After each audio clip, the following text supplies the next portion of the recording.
Salut les gars, alors voici une petite vidéo pour vous expliquer à un niveau très basique comment fonctionne un régulateur de tension de mobilette mais aussi de moto, scooter. Alors c'est une vidéo tournée à l'arrache, spécialement faite pour Chips17, mais il faut savoir que j'ai pas trouvé trop d'informations en français là-dessus, donc ça va aussi pour tous les mobbers qui sont intéressés. J'en profite pour préciser que je suis pas monteur, je suis pas vidéaste, donc voilà, j'ai installé un logiciel juste pour faire cette vidéo, je vais sûrement le supprimer après, j'ai pris des photos juste pour cette vidéo et j'ai fait mon setup juste pour cette vidéo.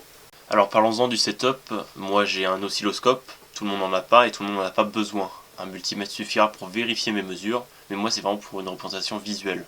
Un oscilloscope ça vaut 600 balles, vous n'allez pas en acheter. Donc la première chose que j'ai faite c'est d'enlever l'écarter pour aller directement sur ma bobine pour aller mesurer la tension. Personnellement sur ma MBK51 je dispose d'un allumage électronique mais ça ne change rien pour la partie basse tension, c'est-à-dire pour la partie d'alimentation des lumières, etc. Alors pour mesurer la tension c'est assez simple, c'est le fil jaune qui génère la tension et la masse elle est partout sur le véhicule ou ses conducteurs. D'abord je vais commencer par vous montrer sans le régulateur de tension. Alors je prends un peu d'élan parce que j'ai pas de kick sur mobilette, je démarre, je mesure à l'oscilloscope et on regarde ensemble.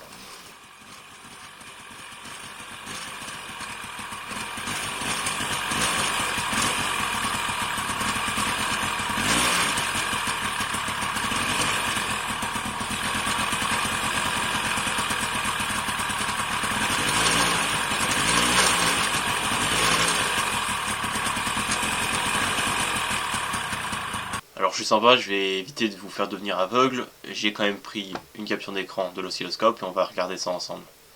Alors on constate tout de suite que c'est une sinusoïde, c'est normal, ça vient d'une bobine, d'un alternateur, ou d'un moteur, c'est pareil.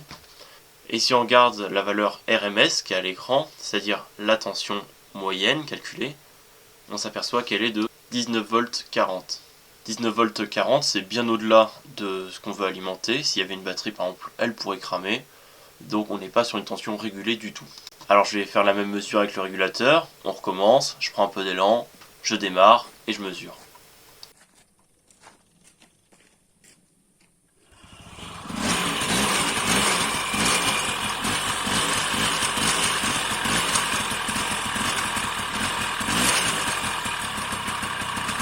Bon, les plus malins ont remarqué qu'il ne tient pas le ralenti, c'est normal, c'est pas réglé, il fait froid, que voilà.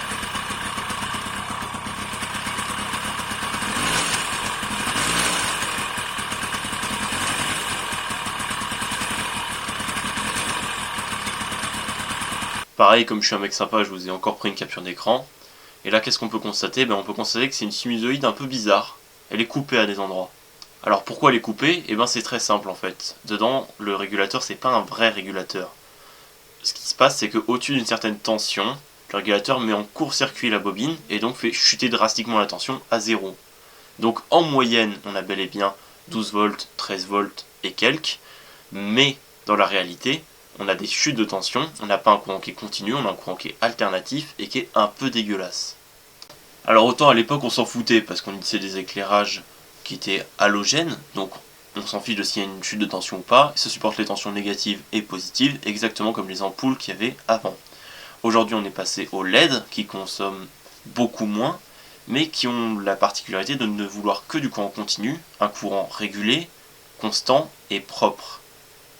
Le problème que tu as, toi, Chips17, c'est que tu utilises une pompe, qui est sûrement une pompe DC, donc courant continu 12 volts, et elle te demande une tension qui est fiable. Alors sur une batterie, ça fonctionne. Par contre, sur le régulateur, même avec une batterie, je suis pas sûr que ça fonctionne très bien.